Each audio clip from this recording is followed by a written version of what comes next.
ভিতরে আল্লাহ আপনাকে দিবে, আপনি আমাকে দিবে। আমার বন্ধুরা আমার, আমরা তো সবাই চাই আমার মা বাবাকে যেন আল্লাহ জান্নাত দেয়, জান্নাত আছে। কারা কারা চাই মা যেন জান্নাত যায়? হাত তুলে একদিন ইনশাআল্লাহ। হাত তুলতে দরান নাকি? মা জান্নাতে যাবে, বাবা জান্নাতে যাবে। ও যুবক বন্ধুগণ, আল্লাহ মানুষের সংখ্যার দিকে তাকায় না, অল্প কয়েকজন মানুষ আপনারা বসে আছেন।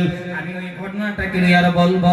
ওই যে হাজী সাহেবটা বন্ধ মক্কার জমিন থেকে ফিরে ইউরোপ মহাদেশ থেকে মক্কাতে চলে গেলেন। ঘটনা আমি ক্লিয়ার বলবো, তবে বন্ধুরে এই বয়ানের মাঝে আপনাদের কাছে শুধু হাতটা একটু বাড়াইয়া দিব। বন্ধুগণ, মসজিদ নির্মাণ করা হবে, জানে মসজিদের ভিতরে ঢুকলে বন্ধ। আপনারা বলেন তো, তার ভিতরে হেদায়েত লুকিয়ে থাকে, বুজুর্গদের কথার ভিতরে নূর পাওয়া যায়, আল্লাহওয়ালাদের কথার ভিতরে আল্লাহ বান্দার জন্য হেদায়েতের রাস্তা খুলে দেয়। সুবহানাল্লাহ, একটু জোরে করে বলেন। প্রিয় ভাইরা, প্রিয় বন্ধুগণ, যুবক ভাইরা, যেহেতু আপনারা অনেক কষ্ট করে আজকের মাহফিলটার আয়োজন করেছেন, আমি বেশি লম্বা দিকে যাব না, শুধু আপনাদের কাছে একটা কথাই বলবো।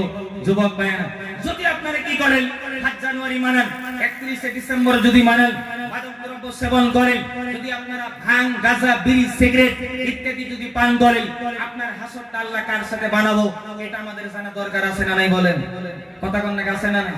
আমি জানি এই কথা বললে অনেকে মনে মনে একটা আঘাত নিবে, হুজুর এই সমস্ত কথা কেন বলে? তবে বলতেই হবে, কথা তো বলতেই হবে। প্রিয় ভাইরা আমার, প্রিয় বন্ধুগণ, আমি আপনাদের কাছে কথাটা ক্লিয়ার আলোচনা করি। হাকিমুল উম্মাত মুজাদ্দিদ মিল্লাত শাহ আশরাফ আলী থানভী রাহমাতুল্লাহ আলাইহি তিনি লিখেছেন, মক্কার জমিনে একজন আলেমে দ্বীন ছিল, ওনার ইন্তেকাল হলো। আপনারা যারা মক্কাতে গেছেন, মদিনাতে গেছেন, আমি আলহামদুলিল্লাহ আপনাদের জামে মসজিদের ইমাম সাহেব, ওনার মানে কি কয় সোহবত মানে হাসিল করার জন্য, যাই হোক ওনার আপনার থ্রোতে ইনশাআল্লাহ আমাকে আল্লাহ পাক মানে মক্কাতে নিয়েছিল, মদিনাতে নিয়েছিল। বন্ধুগণ, জান্নাতুল মুআল্লার ভিতরে তাকিয়ে দেখছি, জান্নাতুল বাকির ভিতরেও তাকিয়ে তাকিয়ে দেখছি যে কেউ যদি ইন্তেকাল করে, একজনকে কবর দেওয়া হলো, কয়েকদিন পরে একই সেম কবরটা খনন করে ওই কবরের ভিতরে আরেকজনের লাশ ঢুকিয়ে দেওয়া হয়। দেওয়া হয়নি মানুষ? প্রিয় ভাইরা আমার, প্রিয় বন্ধুগণ, শোনারা, এই জন্য তো বলি যুবক ভাইরা, 7 জানুয়ারি বাদ দেন, 31 ডিসেম্বরকে ছেড়ে দেন। আমি অনুরোধ করবো, পায়ে ধরে বলবো, যদি টাকা নষ্ট করতে হয়, যদি ভাবেন আমি একটু বাইরে যাব, সামান্য কিছু টাকা খরচ করে আপনি মক্কাতে যান, খানায় কাবা আপনি ধরেন, মসজিদ নববীর কাছে আপনি ঘোরার দিকেও যান, দেখবেন আপনার দিলটা কেমন নরম হয়ে যায়। প্রিয় ভাইরা আমার, মক্কার জমিনে একজন আলেমে দ্বীন ছিল, ওনার ইন্তেকাল হয়ে গেল। ইন্তেকাল হলে কবর দেওয়া হলো। আমরাও তো কবর দেই কিনা বলেন? কেউ যদি ইন্তেকাল করে আমরাও কবর দেই। ওনাকে কবর দেওয়া হলো। কবর দেওয়ার পর কিছুদিন পরে, 3-4 বছর পরে, একই জায়গাতে একই পরিয়ালের ভিতর থেকে একটা মেয়ে মানুষ ইন্তেকাল করলো। ঘটনাটা ভালো করে শুনবেন বন্ধুগণ। আশরাফ আলী থানভী রাহমাতুল্লাহ আলাইহি লিখেছেন, একই ফ্যামিলি থেকে একটা মেয়ে ইন্তেকাল করলো। পরিয়ালের মানুষ মশওয়ারা করে, এই মেয়েটাকে আর অন্য কোন জায়গায় কবর দিব? আমাদেরই তো একজন আলেম সাহেব, মাওলানা সাহেব বা মুফতি সাহেব, যেই সাহেবই হোক, উনি ইন্তেকাল করছেন আর কবর দিছে, তাহলে একই কবরের ভিতরেও কবরটা দিয়ে দেই, একই কবরে কবর দিয়ে দেই। কবরটা খনন করা হলো। বাইরে আমার বন্ধুরা, আমার সোনারা, কবর খনন করে দেখা গেল ওই কবরের ভিতরে এই আলেমে দ্বীন তার লাশ নাই। ওই কবরের ভিতরে একটা মেয়ে মানুষের লাশ ঢুকে আছে। সেই মেয়েটার দিকে লক্ষ্য করে দেখা গেল, বাইরে আমার বন্ধুরা আমার, এই মেয়েটা মক্কারও না, মদিনারও না। আশ্চর্য হয়ে গেল, সবাই হতভম্ব হয়, এটা কেমন ঘটনা ঘটে গেল যে এই কবরের ভিতরে অন্য কেউ তো কবর দেয় নাই, এই মেয়েটার লাশটা কোথা থেকে আসলো, কোথা থেকে আসলো? এটা নিয়ে হইচই শুরু হয়ে গেল মক্কার জমিনে। বন্ধুগণ, হজরের মৌসুম ছিল, কিছু মানুষ এই মেয়েটাকে, এই লাশটাকে দেখতে যায় বলে আশ্চর্য ঘটনা। হঠাৎ করে একজন হাজী সাহেব গিয়ে এই মেয়েটাকে দেখে চিনে ফেললে। সুবহানাল্লাহ বলেন, একটু জোরে কান সুবহানাল্লাহ। মেয়েটাকে চিনে ফেললেন। এই হাজী সাহেব মেয়েটার দিকে লক্ষ্য করে বললেন, এই মেয়েটাকে আমি চিনি। এলাকার মানুষগুলো বলল, কেমন করে চিনেন? বলে এই মেয়েটার বাড়ি মক্কাতেও না, মদিনাতে না, এই মেয়েটার বাড়ি হলো ইউরোপ মহাদেশে।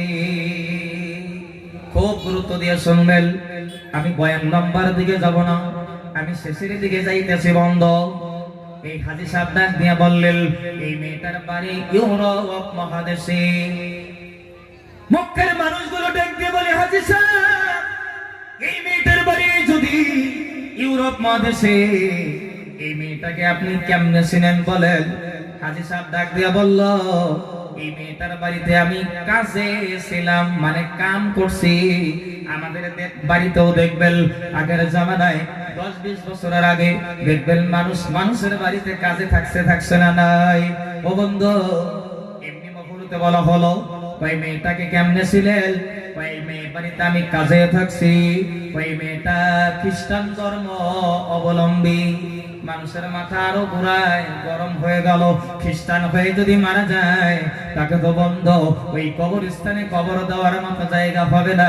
খ্রিস্টান যদি মারা যায়, মক্কাতে তো তাকে কোনোদিন কবর দেওয়া হবে না। খ্রিস্টান যদি হয়, মক্কাতে তো ঢুকতে পারবে না। হিরেমের ভিতরে বন্ধগল, হুদুদের ভিতরে তো ঢোকা নিষেধ। ও বন্ধুরে, সবাই বললেন, হাজী সাহেব এই ঘটনা ক্লিয়ার বলে। এই হাজী সাহেব বলে, শোনো, এই মেয়েটা খ্রিস্টান ধর্মাবলম্বী। এই মেয়েটার বাড়িতে আমি কাজে ছিলাম। আমি যখন সারাদিন কাজকর্ম করে রাত্রে বেলা হয়ে গেল, ইশারা নামাজের পরে আমি যখন কোরআন তেলাওয়াত করি, আমি যখন জিকির আজকার করি, জায়নামাজটা বিছিয়ে দিয়ে তাহাজ্জুদের জায়নামাজে তখন আমি দাঁড়িয়ে যাই। এই মেয়েটা আমি যখন আল্লাহ আল্লাহ বলে জিকিরটা করি, এই মেয়েটা ঘরের দরজায় দাঁড়িয়ে সুপে আমার কোরআন তেলাওয়াত শুনে জোরে বলেন না সুবহানাল্লাহ। ও বন্ধুরে, আবু জেহেল আবু লাহাব নবীকে তো বিরোধিতা করেছিল, তবুও তারা জমিনের মধ্যে লুকিয়ে আমার রাসূল যখন কোরআন তেলাওয়াত করছে, তারা আল্লাহ রাসূলের কোরআন তেলাওয়াত শুনেছে। জোরে বলেন সুবহানাল্লাহ। সাহেবটা ডাক দিয়া বলল, ভাই জানো না এই মেয়েটা একদিন রাত্রিবেলা দরজাটা খুলে নিয়ে আমার সামনে গিয়ে দাঁড়িয়ে ডাক দিয়া বলে, কি বললো জানেন? কয় ডাক দিয়ে বলে, কই কোরআন পড়াটা বন্ধ করো, থামো, জিকির আজকার বন্ধ করে দাও। ডাক দিয়ে বলেন, যুবক, তুমি ইসলাম ধর্মাবলম্বী, তোমার জ্ঞান দেখে, তোমার আমল দেখে আমি পাগল হয়ে গিয়েছি। দয়া করে তুমি আমাকে কালিমা পড়ে মুসলমান বানিয়ে দাও। এই হাজী সাহেব ডাক দিয়ে বলে, কি রে, এই মেয়েটা সেই মেয়ে যিনি গোপনভাবে কালিমা পড়ে আমার হাতে মুসলমান হয়ে গেছিল।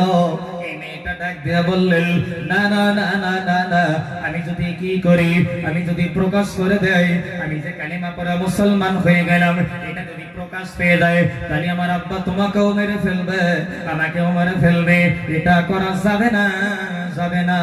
এই মেয়েটা গোপন ভাবে কালিমা পড়ে মুসলমান হয়েছে। মক্কার মানুষগুলো বলল, যাও, তুমি আগে খবর দাও, এই মেয়েটা তার বাড়িতে জিন্দা আছে না নাই। ঘটনা লম্বা বন্ধ। ইউরোপ মহাদেশে এই হাজী সাহেবটা চলে গেলেন। মেয়েটার বাড়িতে গিয়ে তার বাবাকে ডাক দিয়ে বলে, আপনি তো খ্রিস্টান ধর্মাবলম্বী, আপনার বাড়িতে আমি কাজে ছিলাম, বলেন আপনার যে মেয়েটা ছিল, মেয়েটা কোথায়? এই লোকটা খ্রিস্টান লোকটা ডাক দিয়ে বলে, আমার মেয়েটা ইন্তেকাল করেছে। ঘটনা মিলতেছে না নাই? বলে, কোথায় কবর দিছেন? কয়, আমাদের খ্রিস্টান ধর্ম অবলম্বী মানুষ আমরা, আমাদেরকে তো কবর দেওয়া হয়, মারা গেলে একটা লম্বা করে গাঁথা খুঁজে গাঁথার ভিতরে ঢুকাইয়া দেওয়া হয়। দেখেন নাই গো আপনারা? ও বন্ধুরে,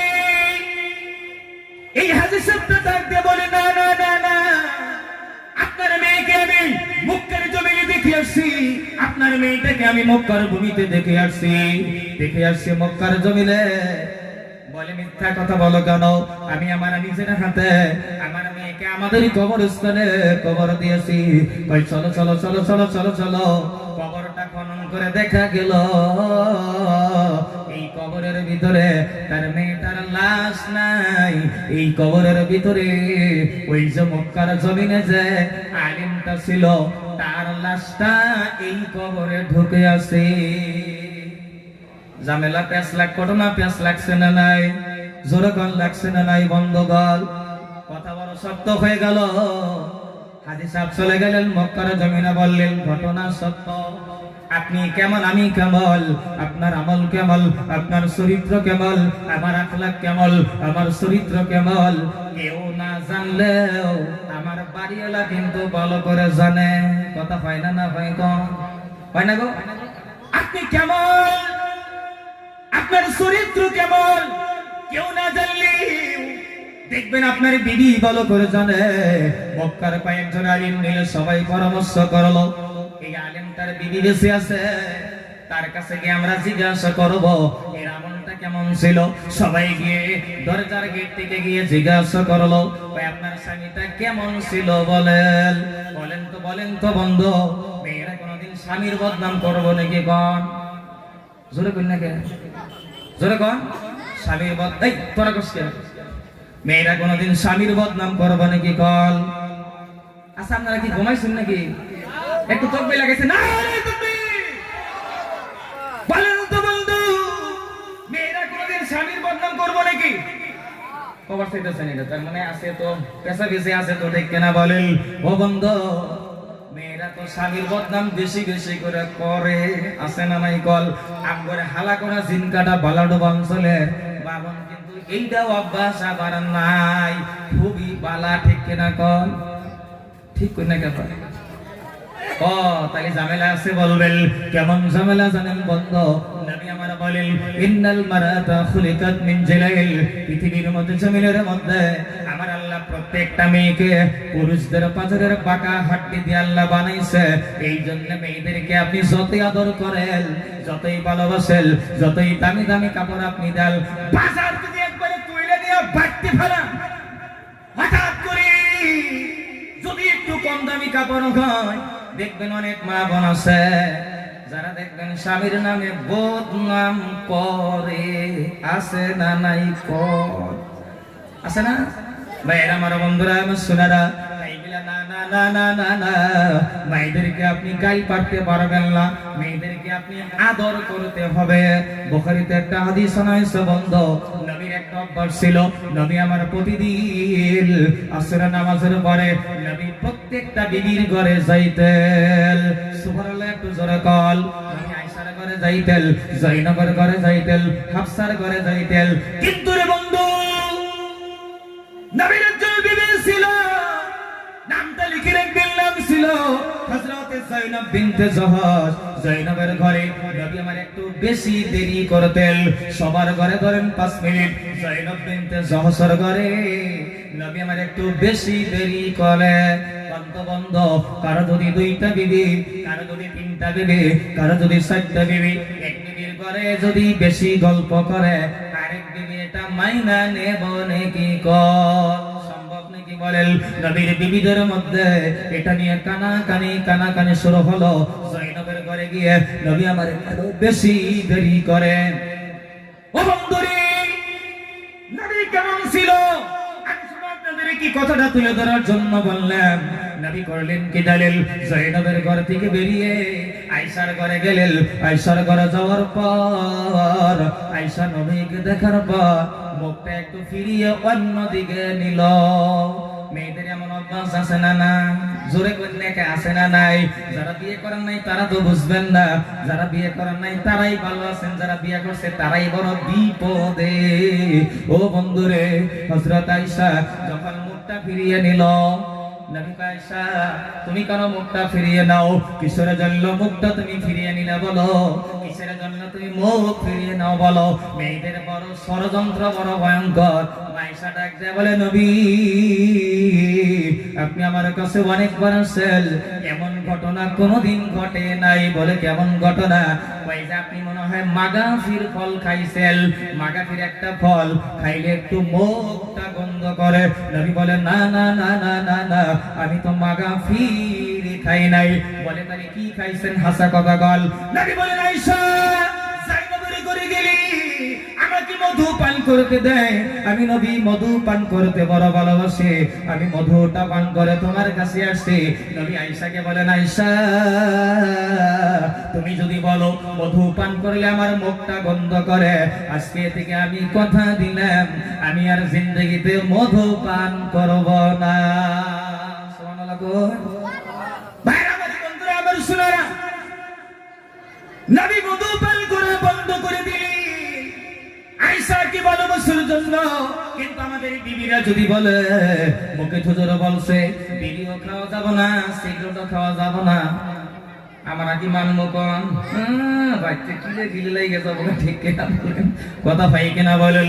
ও যুবক ভাইরা, নবী যখন বললেন আমি আর মধু পান করব না, আল্লাহ রাব্বুল আলামিন কোরআন নাযিল করে বললেন আই নবী যেই বস্তুটা আপনার উপরে হালাল করে দিয়েছি আপনার বিবিদের কৌশল বুঝতে না পেরে আপনি আপনার উপরে কেন হারাম করে নিলেন? আমার প্রশ্ন জাগে বন্ধ। নবীকে জানানো হলো, তাই বলে নবীর জিন্দেগিতে নবী আয়েশাকে কোনোদিন গালি দেয় নাই, নবী কোনোদিন কটু কথা বলে নাই, নবী কোনোদিন আয়েশার উপরে হাত জিন্দেগিতে তুলে নাই। কিন্তু আমাদের অভ্যাস, আমরা কিছু হইলে দেখবেন বিবিকে ধরে পিটায় আসে না নাই কল, বিবিকে মারার অভ্যাস, এটা বড় খারাপ অভ্যাস। বন্ধ, বিবিকে কোনোদিন মারবেন না। কসম করে বলি স্বামী স্ত্রী যদি দুইজনের যদি বন্ধ প্রেম ভালোবাসা যদি ঠিক থাকে, মাঝে মাঝে মাঝে মাঝে মাঝে মাঝে মাঝে মাঝে আপনারা একটা কাজ করবেন, আপনার ছেলেটা মাধ্যমিক পরীক্ষা দিবে, আপনার বন্ধুগণ কোন কবিরাজের কাছে গিয়ে কোন আল্লাহওয়ালার কাছে গিয়ে দোয়া চাওয়ার দরকার নাই, তাবিজ আনার দরকার নাই, ভালো করে হাই সেকেন্ডারিতে পরীক্ষা দিবে। আমি আপনাদেরকে একটা আমলের কথা বলে দিয়ে যাই, কসম করে বলি স্বামী স্ত্রী দুইজন মিলে মহব্বতের সাথে যদি বন্ধ যাই নামাজটা বিছিয়ে দিয়ে 2 রাকাত নফল নামাজটা আদায় করে স্বামী স্ত্রী দুইজন মিলে আবার আল্লাহর কাছে হাত তুলে যদি আপনি যদি কান্না করেন, আপনার দোয়াটা আমার আল্লাহ কবুল মঞ্জুর করে নেবে। সুবহানাল্লাহ কল। কেননা বন্ধুরে, মায়ের দোয়া আল্লাহ জিন্দেগিতে ফেরায় না, বাবার দোয়া আল্লাহ জিন্দেগিতে কোনোদিন ফেরায় না। এই যে ইমাম সাহেব বসে আছে বন্ধু মসজিদ নববীর কাছে, ইমাম সাহেব আমারে ডাক দিয়া বলে ওই যে দেখেন, ওই যে দেখেন, ওই জায়গাতে বসে বসে ইমামে বুখারী রাহমাতুল্লাহ আলাইহি বুখারী শরীফটা তিনি লিখেছেন। কেমনে জানেন বন্ধ? এ বন্ধু, ইমামে বুখারী তিনি মায়ের পেট থেকে জন্ম নিল, দুইটা চোখ অন্ধ, দেখতে পারে না। মায়ের কাছে যায়, কবিরাজের কাছে যায়, ডাক্তারের কাছে যায়, সবার কাছে যায়, সবাই বলে না না না না, তোমার সন্তানটা কোনোদিন ভালো হবে না। ইমামে বুখারীর আম্মা জাল করলেন কি জানেন? 2 হাত তুলে একদিন না 2 দিন না দীর্ঘ 2টা বছর তাহাজ্জুদ পড়ে আল্লাহর কাছে হাত তুলে কান্না করলো। কান্না করতে করতে করতে করতে ইমাম বুখারীর আম্মা জাল একদিন স্বপ্ন তো দেখলেন, ইমাম বুখারীর কাছে নবী ইব্রাহিম আসলেন। নবী ইব্রাহিম এসে হাতটা ইমাম বুখারীর চোখের উপরে একটু বুলিয়ে দিয়ে গেলেন। সকালবেলা উঠে দেখে ইমাম বুখারীর চোখ দুটো আল্লাহ খুলে দিয়েছে। সুবহানাল্লাহ, একটু জোরে করে কল। মায়ের দোয়া নেন রে বন্ধু, মাকে জিন্দেগিতে কোনোদিন কষ্ট দিয়ে আল্লাহ হাজারো যদি ব্যস্তর ভিতরে থাকেন, মা যদি আপনাকে অর্ডার করে মানতেই হবে, মানতেই হবে। বুখারীতে হাদিস আছে বন্ধু, ইবনে জুরাইজ বিখ্যাত একজন ওলিয়ে কামেল নবী বুখারীতে বর্ণনা করলেন, মা বাড়িতে থাকে, ইবনে জুরাইজ জঙ্গলের ভিতরে ইবাদতখানা বানিয়ে তিনি ইবাদত করে, আল্লাহ আল্লাহ করে। মা দরজার গেটে গিয়ে ডাক দেয়, ও জুরাইজ আমার খানার খবর নাও না, আমার থাকার খবর নাও না। ইবনে জুরাইজ নামাজে দাঁড়িয়ে মনে মনে মনে মনে ভাবে আমি কেমনে মায়ের ডাকে সাড়া দিব। জুরাইজের আম্মা জান ফিরে আসলো বন্ধুগণ, ও সোনার ভাইরা, ও সোনার বন্ধুগণ, সেই মাকে জমিনের মধ্যে আজকে মানুষ কষ্ট দেয়, দেয় না না দেয়। আমি লম্বা দিকে যাব না বন্ধ, নামও আমি বলবো না বন্ধুগণ।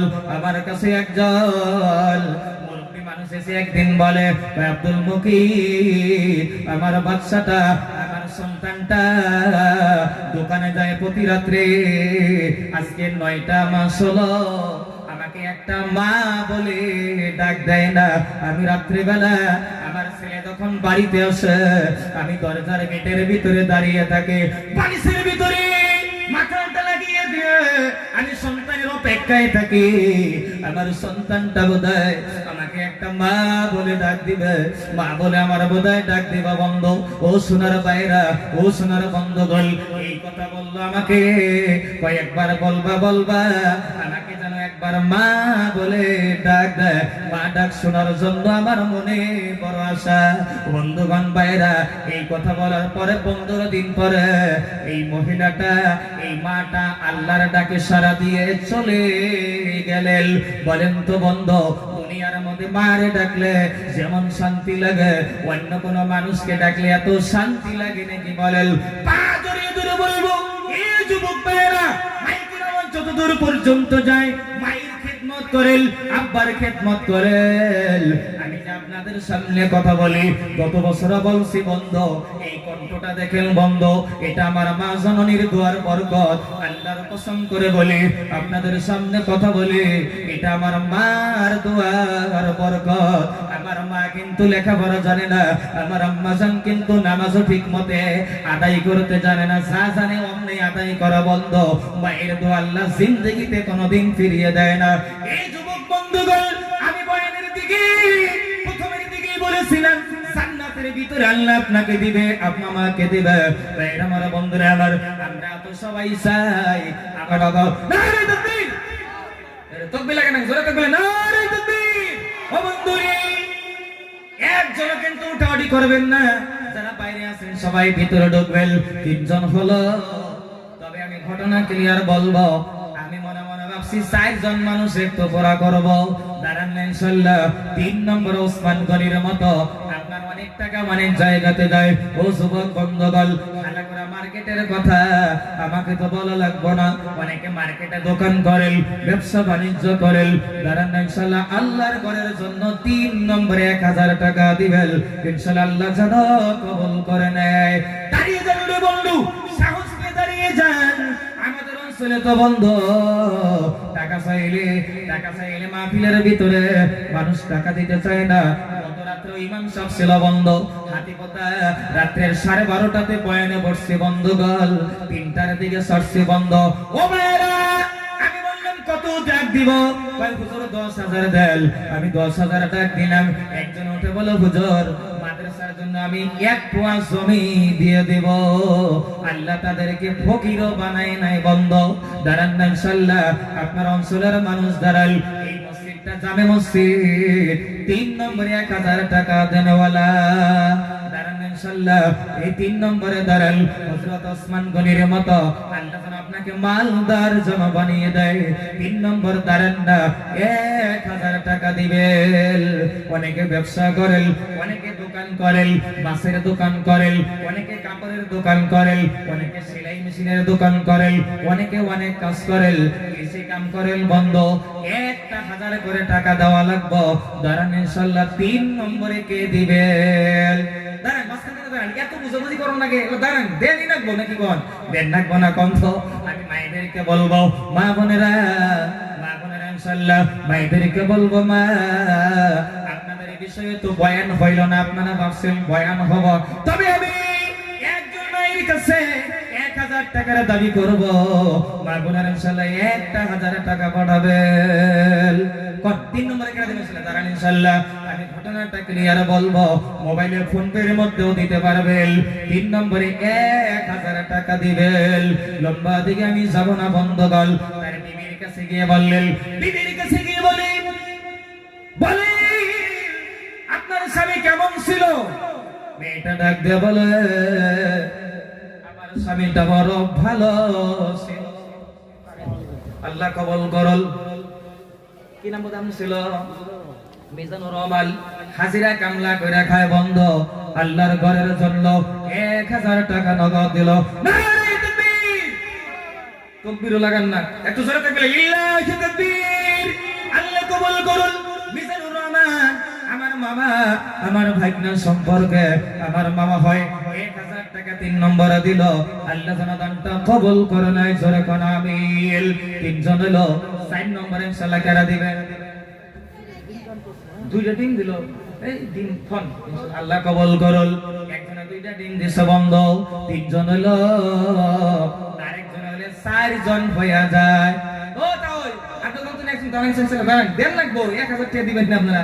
এটা কথা নেই, কোন সে 10,000 টাকা চাইনি, আল্লাহ কবুল করুন। মসজিদের জন্য দিবেন টাকাটা, ইনশাআল্লাহ মসজিদের ভিতরে চলে যাবে বন্ধুগণ। দাঁড়ান বন্ধু, 4 নম্বরে 1000 টাকা দেন বলে ইনশাআল্লাহ তাআলা আল্লাহ যেন দান কবুল করে নেয়, আল্লাহ যেন দানে বরকত দেয়, আল্লাহ যেন মালে বরকত দিয়ে দেয়। নবী আমার বলে as-সাদাকাতু তারুদ্দু ফিল বালা ওয়া তাজিদু ফিল উমর। দানের দ্বারা তোমার আল্লাহ মানুষের হায়াতের ভিতরে বরকত দেয়, দানের দ্বারা তোমার আল্লাহ মানুষের বালা মুসিবত গুলো দূর করে দেয়। যেরকম সুবহানাল্লাহ। মায়েদেরকে বলবো মা বল দয়া করে আপনারা মায়েদের ওখানে গামছা দিবেন। মা বল আপনারা মসজিদের জন্য যে যা পারেন দিয়ে যাবেন। কারণ তো 4 নম্বরে 1000 টাকার দাতা কোন টাকা দিবেন, একবার না পারেন মাসে মাসে 100 করে দেয়া আপনি মসজিদে দিয়ে শোধ করবেন। প্রত্যেক মাসে জুমার দিন আপনি মগের ভিতরে ঢুকিয়ে দিলে তাও কবুল হবে। দাঁড়ান ইনশাআল্লাহ 1000 টাকা 4 নম্বরে দিবেন। আছেন কি ইনশাআল্লাহ? আমি লম্বা করব না, আলোচনা আছে।